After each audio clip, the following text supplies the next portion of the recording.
control follows. There are other cases, and this is true of much of tropical Africa, for instance, where the existing economic penetration is not great. It comes much more after imperial conquest that's happened for other reasons, and indeed often happens only quite late.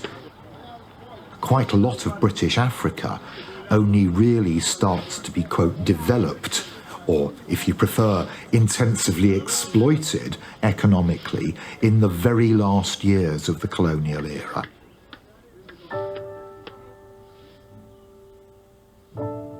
Leaving aside the settlement colonies and a quite significant British community based in India, in much of the so-called subject empire, when it came to ruling over these societies, very few Britons were actually directly involved.